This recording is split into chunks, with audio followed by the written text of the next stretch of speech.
Tomorrow's child, gathering gifts from our past. Tomorrow's child, shaping a world that will last.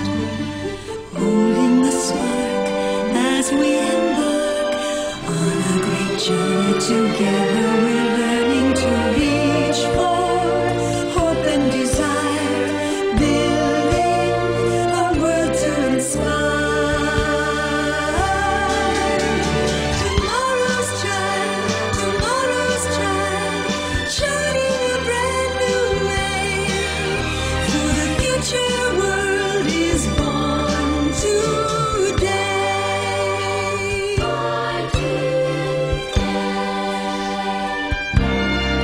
You're listening to the Mike Cara radio program, Eye on the Nation.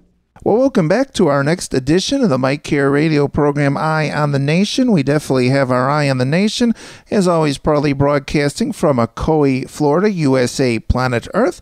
And my next guest is a return guest, Dr. Kathy Gruver, who is a host of the national TV series, The Alternative Medicine Cabinet, as well as author of the Indie Excellence finalist and the Alternative Medicine Cabinet, and she is a natural health speaker, author, educator, and practitioner, and inspiring all of us to have better health, mind, or body, spirit, and mind, or one of those. But we're so glad, Kathy, that you could join us today and telling us.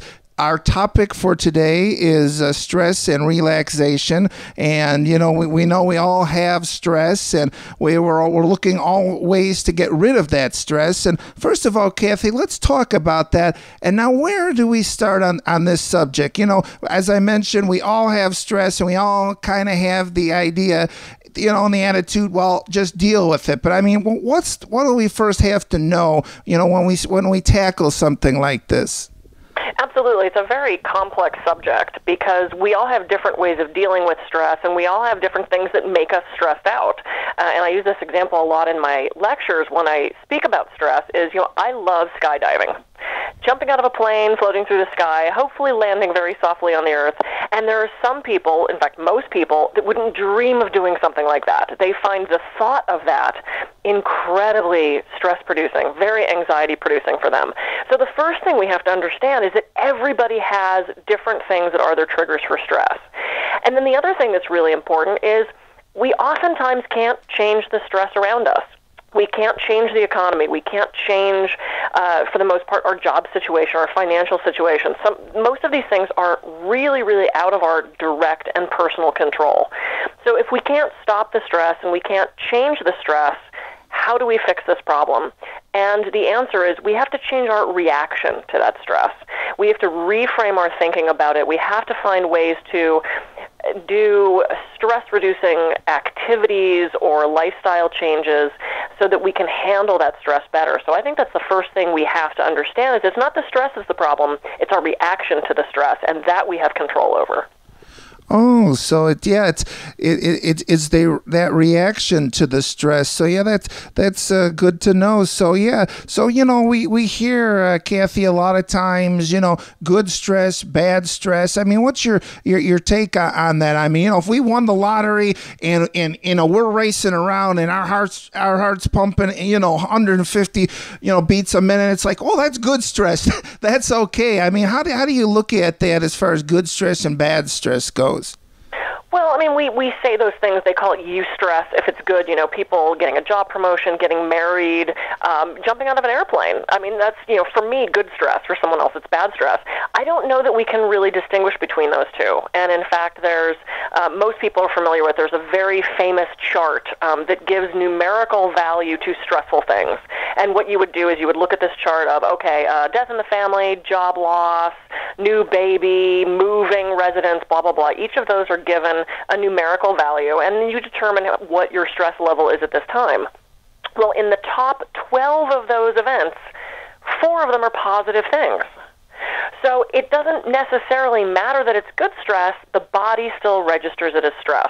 So if our heart is racing at 130 because I just jumped out of an airplane, or it's racing at 130 because I just found out I was getting audited by the IRS, The body doesn't know the difference. The body knows we're having stress. The good stress, I'd much rather have the good stress because we don't have the negative thought patterns associated with it. But for the most part, our body says, yeah, it's stress, and it's going to react the same way.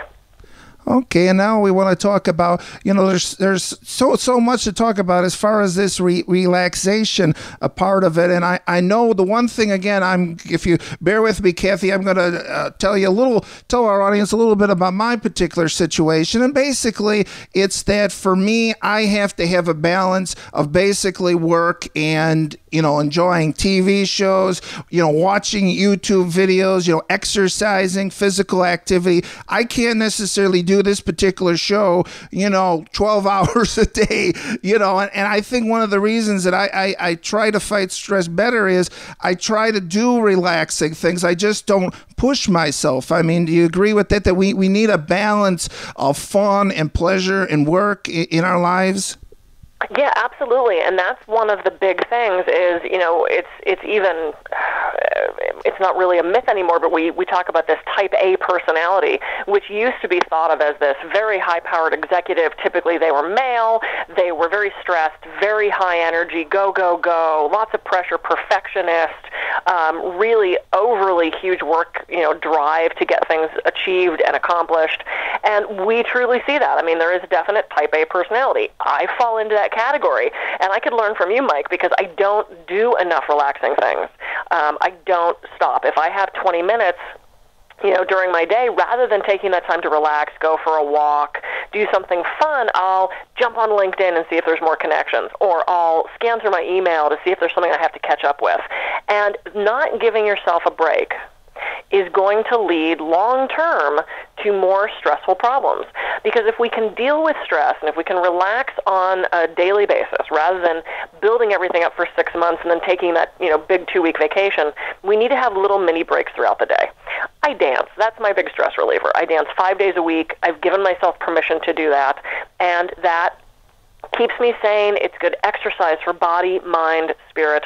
So I encourage everybody to find something you can do on a daily basis, whether it's spending 20 minutes with the cat on the floor playing, whether it's, the indulgence in that TV show that is silly, but you like it because it's a distraction. I agree, we really have to have that place of balance between the work and the play, or else it's going to lead to long-term illness, and we're not going to have as good a health. Exactly. And, we talk about different jobs, Kathy, are less stressful than others. But, like we take a lot of bands listen to this show, with respect to the musician, they always say that they love their job. They have a passion. It's less stressful. But I think it's just as stressful, respectfully to other professions as any other profession. It's just a lot of times people have that passion. So sometimes one of the good ways to fight stress is just the fact that it's something you want to do, to be blunt about it. Oh, absolutely. And I see so many people who come into my office, because I still have quite a busy medical massage practice here in Santa Barbara, and I see so many people who come in who, they might be working 50, 60 hours a week, but they find such joy and pleasure in their job that it's not stressful to them. And then I might see someone who's only working 20 or 30 hours a week, but they can't stand it. They can't stand their boss or the job, or they wish they were doing something else, or they're regretting they didn't make different choices. And those types of thought patterns, those types of experiences, they're not external problems necessarily. They're how we're looking at things. That's going to cause more of a stress response than anything. So one of the big keys is changing our mind. We can change our bodies and our physiology and help quell that stress response by changing our mind and just looking at those thought patterns that we have. Okay, Kathy, so tell us a little bit about, some of the things you recommend. Now, the first thing we'll start off, and again, this is just me, if people could meditate and people could do this meditation, more power to them, and I really, appreciate and are kind of envious of people that can do that, but, the first thing we always hear about is total meditation, just trying to block everything out. I mean, are those some of the techniques you encourage, like meditation and things like that, or? I have to say, since I already mentioned I'm very type A, and I'm an East Coaster, so I talk fast, I walk fast, I think fast. If you tell me to sit down and quiet my body and quiet my mind for 45 minutes, I'm immediately rebelling and going, oh, I don't think so. I have tried so unsuccessfully to meditate. And when I was studying last year at Harvard, one of the things they said we were going to learn that day was meditation. And I thought, oh, no, this is going to be terrible. What did I fly to Boston for to experience if I can't even do it? But what was neat is they taught us something so cool. It's called a mini meditation. And there's 2 rules. Concentrate on something repetitive, and if thoughts interrupt you, dismiss them without judgment and go back to your focus. That's it. Now, this is not true meditation, so for all the people out there who are meditators, this does not sound right to you. It's totally different. I acknowledge that. But what's great about it is you'd concentrate on your breath, and you can do that either by paying attention to the rise and fall of your chest or the feeling of the air going in and out of your nostrils. And on the inhale, you think, I am, and on the exhale, you think at peace. And you just repeat that over and over again. And if thoughts come through, like inevitably they will when you first start doing this, just dismiss them, let them float by like clouds on a summer day, and go back to thinking, I am at peace. And what's really great with that is because you're substituting those crazy maker thoughts, the monkey mind, as some people call it, the chatter that's in your head, you're replacing it with, I am at peace. You can't think 2 things at once. You cannot have 2 thoughts running through your head simultaneously. So it replaces those negative thought patterns, those repetitive issues, that nagging voice in your head. It slows your heart rate and your respiratory rate. It helps balance blood pressure. And it's been shown to actually slow the genetic effects of aging. So if you meditate more, if you can get more into that relaxation response, which Herbert Benson coined back in the 70s, if you can get into that relaxation response, we're going to ward off disease, we're going to strengthen our immune system, and we're going to be healthier. Just spending a couple minutes a day doing I am at peace. I do it in line at the post office. I do it in traffic. I do it during massage sessions. I've encouraged clients to do that as well when they're especially stressed out. That right there, if you do nothing else, that mini meditation is a lifesaver. Oh, so that's one of the things that you recommend or you encourage your clients to do is this mini meditation. Yeah, and like you're mentioning, it's not actually true traditional meditation, but it's better because it seems like you're still doing thinking, but it's minimal then. Right, but the other great thing is, for people who really, they get on the pillow every day and they meditate for an hour and they have the ability to block out those thoughts and get to that place of nirvana. And I actually, since I've taken those classes at Harvard, have been to meditation seminars where I got it. It was beautiful. Everything turned to little bubbles and floated away. It was a phenomenal feeling. But if you're in line at the post office and you're feeling stressed out, you can't plop down on the floor and do an hour-long meditation. You can certainly recall that place of relaxation, but the mini meditation is great. It's portable. You could do it anywhere. People don't even need to know you're doing it because it's all this internal thing, and it calms you, and it makes such a difference. It also readies the brain for higher functioning. So if you're about to go into an exam or a meeting or do a speaking engagement where you really have to use your higher brain functioning, doing one of those mini meditations for 5 or 10 minutes ahead of time actually gets your brain ready to do that type of work. Oh, okay. So yes, yeah, that sounds good. And now, Kathy, we hear terms such as stress, anxiety. I mean, for you, do you feel that, obviously, I know I have some experience in this, with stress and anxiety, there are different things, but a lot of times those two tend to go together, don't they? They absolutely do. And so many times it's not this external thing, because the true definition of stress is the perception that outward forces exceed our inner capacity to deal with it. So basically, things that we're faced with are larger than we can handle. But so much of that is a perception. And back in 2010, my husband and I were audited by the IRS. For any of you that were audited, I'm so sorry. For those of you that haven't been, I wish you the best of luck because you're lucky. It was truly one of the most stressful experiences I've ever had. It was an external thing. It was nothing I could change. It was nothing I could control. I felt hopeless. I felt helpless. I felt, just so at the mercy of this gigantic organization, because you pretty much are. And for 4 months, I stressed. I was up in the middle of the night. I was having panic attacks. I didn't know how to deal with the stress. Now I do. there's a great method called cognitive restructuring, which looks at your repetitive thought patterns and helps you reframe those thoughts. Because again, I can't change the fact that I'm being audited. What I can change is my reaction to it. And at one point, my stepmother said to me, Kathy, there are no more poorhouses. They're not going to chain you down in the square and have people stone you and yell at you.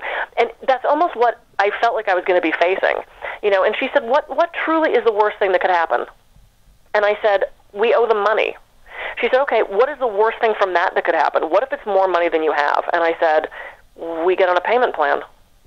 She said, okay, is that bad? I mean, is that worth being up in the middle of the night and completely stressing over? They're not going to throw me in jail. They're not going to put me in the square and stone me. They're not going to, the worst thing that was going to happen is, I had to pay back some money.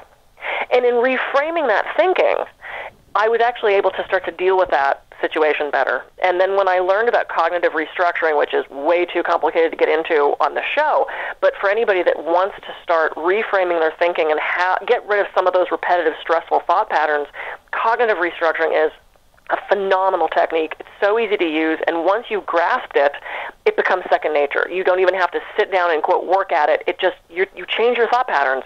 It's such a powerful tool and so easy to use. It's definitely something I recommend to stop that crazy making that we do ourselves. Oh, okay. And the one thing, Kathy, we all know, when we're talking about stress and, all of us, we're asking about solutions here. And the first thing, mainly we like to hear things about, cognitive this and cognitive that and meditation this and meditation that. We're not necessarily too thrilled about, pills or medication or, we kind of want to be able to conquer this ourselves because, once the pills and the medication run out, then we're kind of back where we started then. Right, and also it's, for some people it's a really great temporary fix because those types of things, those types of medications like the antidepressants, anti-anxiety, they were made originally to be a short-term solution. They were made to get you to a place of balance so that you could deal in a cognitive way with the problem at hand. It wasn't meant to be this, I've been on these for 30 years. There are certainly some people that get to a point where they might need that, but that wasn't the original intent. Just like you wouldn't take antibiotics every day in hopes of, I hope I don't get sick. I mean, we don't do that way. So there are some great natural solutions to stress and anxiety. There's a great system of medicine called Bach flower essences, BACH flower essences, and the most common one is called Rescue Remedy. It's a combination of 5 flowers, and there's nothing chemical left in it. These are made homeopathically, so it's not like aromatherapy so that you're going to smell flowers in this. But it's made for acute stressful situations. If you are freaking out right at that moment, Rescue Remedy is phenomenal. It's gotten me through 2 weddings, a divorce, a knife in my hand, near car accidents, funerals, times where it just seems so overwhelming and you need just a little something to help you balance out. And it is made specifically for occasional use if you're having these stressful occurrences.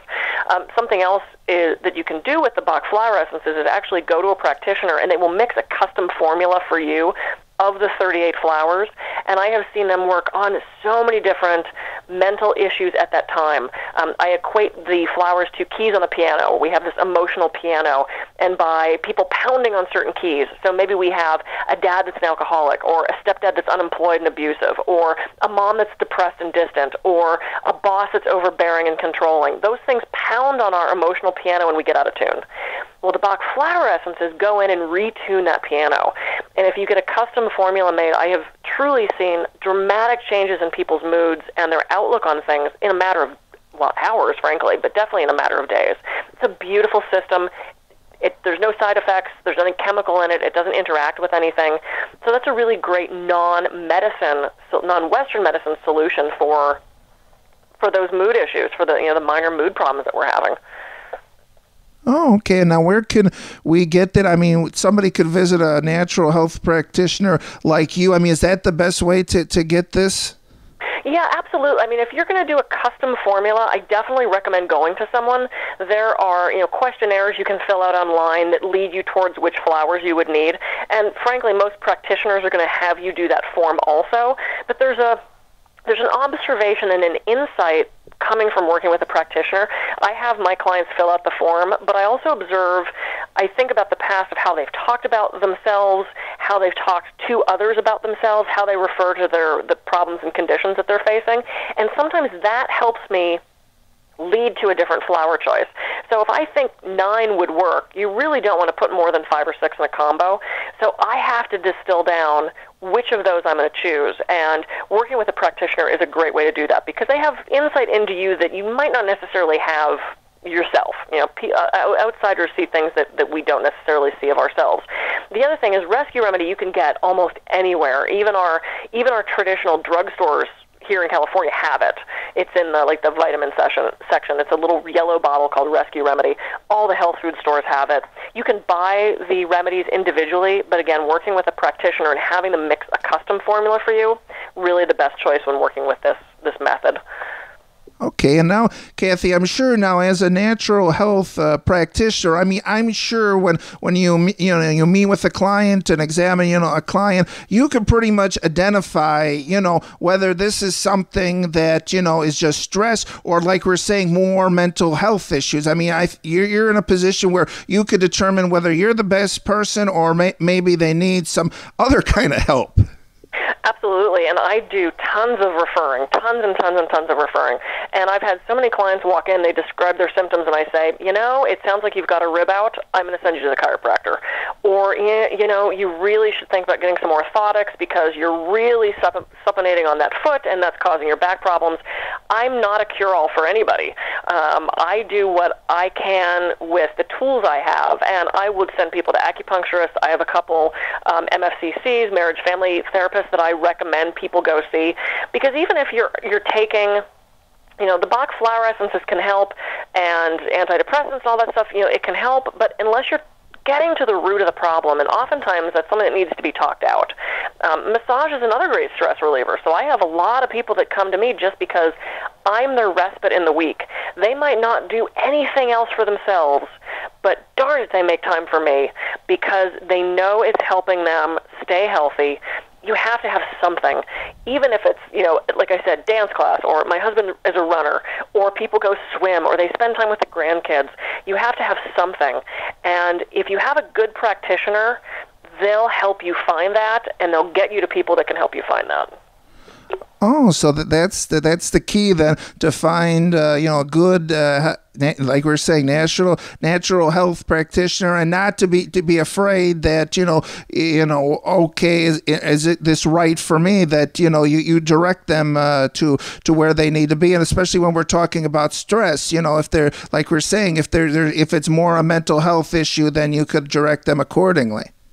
Absolutely, and I was just reading a great book on adrenal fatigue, and we're seeing so many people now who, you've heard of people saying, oh, my adrenals are burned out, or oh, my adrenals are tired, I've got exhausted adrenals. This is becoming more and more more and more common as I'm seeing increased stress in people's lives. And one of the things, and I've heard this before, but I just reread it in the book, in a stressful situation we have 3 choices. We can change the situation, we can change ourselves and our reaction to the situation, or we can leave the situation.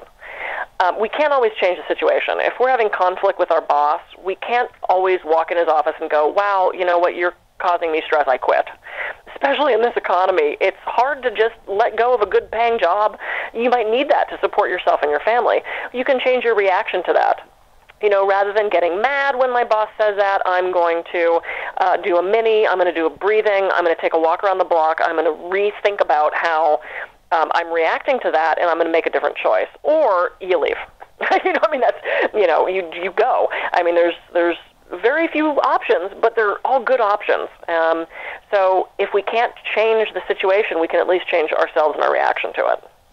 Okay, and now, Kathy, I think a lot of our audience is knowing that, having, too much stress and anxiety isn't good. But, I mean, is there any way to know? I guess the best way, we're talking about body, mind, and spirit. And a lot of times what I tell people is, if you feel you need to see someone, if you feel that this is not normal, then go. Because usually if you have just that little voice, telling you, hey, something's wrong, then that and your body is telling you, then it's probably good to listen to it. Absolutely, and oftentimes by the time the little voice goes, oh, hey, something's wrong, it's been way wrong for a long time.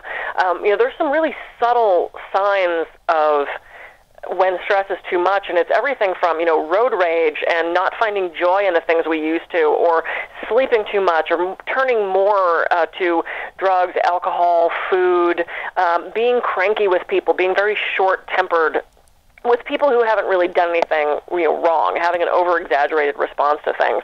And oftentimes that type of stuff goes on for months, and we don't even notice it because it's such a subtle thing. Maybe suddenly we want 2 or 3 glasses of wine instead of the one we're used to, and we find that that's making us feel better on a temporary basis.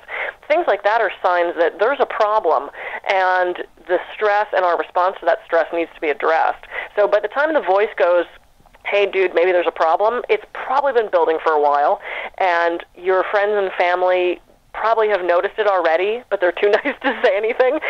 You can ask your friends, hey, have you noticed a change in me? Do I seem more short-tempered? Have I been rude? Do I seem impatient? Is my driving changed? Is my work quality different? You can ask people that question because we want to know about our health. And again, oftentimes outside people have a different perspective of us than we do. They can see things that we don't have the ability to look in the mirror and see.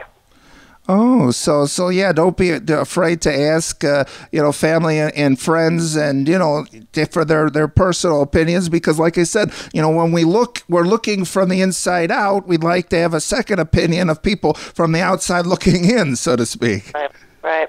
And we're not trained to look at that. I mean, I oftentimes, clients will walk in and they'll say, oh, I'm having shoulder pain, and I'll say, oh, the right side, right, because that's high. And they look at me and they go, what? And I said, well, your right shoulder's high. We look in the mirror every day. We look in the mirror to fix our hair, to wash our hands, to put on makeup, and do all that kind of stuff. And we don't notice that one shoulder's higher, or that our neck is slightly crooked, or that we're standing on our left foot and thrusting out the right one. We think that's just the way we stand. Well, that's an indication that there's a problem. And I'm trained to see that sort of thing, and I notice those things in people. And you can't necessarily always notice that in yourself until someone points it out, and then they look in the mirror and they go, oh my God, you're right, I never noticed that was high. It's that awareness. It's that being present in your own body. And I always say that, we can call the mechanic for our car and explain to them exactly the sound the steering wheel makes when we're going up a hill in the rain and it turns a certain amount of degrees and it goes click, click, click, click, click. We notice that because it's different. We don't notice those subtle changes in our own body. And oftentimes that's the stress response. We don't notice that the stress is starting to get to us because it builds up so slowly until one thing sends us over, and then we have a complete meltdown. We got to notice it sooner and take steps to make changes. Okay, Kathy, before we go, again, we want to mention that you have a website and you have information there, and people can get more information about what you do then? Absolutely, yeah. It's thealternativeMedicineCabinet.com, and there you can find information about my book. I have a second book about to come out probably September, October that'll be on mind-body medicine. So a lot of the stuff we talked about today in great detail of how you can incorporate these techniques into your life for better health. I have a massage DVD. My newsletter for this month is just about to go out. You can sign up for that at my website. I've got free resources. I've got links to old radio shows and articles, and it's just a vast source of information. So head on over there, thealternativeMedicineCabinet.com. Think about picking up my book if you want to learn more about natural health, and just look at the site and get some good ideas for how to be healthier. Okay, and for all of our listeners, now you're in the Santa Barbara area, roughly? Yep, I'm in Santa Barbara, California, so I have an office here where I do mind-body medicine, stress reduction, lifestyle medicine, medical massage, and I can also do consultations all over the country. I've got clients in a couple different states, and we do it by Skype or on the phone, and with the technology today, it's really easy to do that. Can't, of course, do the massage that way, but yeah, everything else. Okay, Kathy, appreciate your time. Any final thoughts or anything else you would like to mention or we should remember about stress and relaxation? Yeah, definitely. I mean, again, it's not the stress that's the problem, it's our reaction, and that we have control over. And as soon as we can start to feel in control, the stress reaction really starts to decrease. So the stress might still be there, but our reaction is different, and we put ourselves in control. We have the power, and we can make different choices. Okay, my guest has been Dr. Kathy Gruver, and you've been listening to the Mike Cara radio program, Eye on the Nation, and please catch us again next time.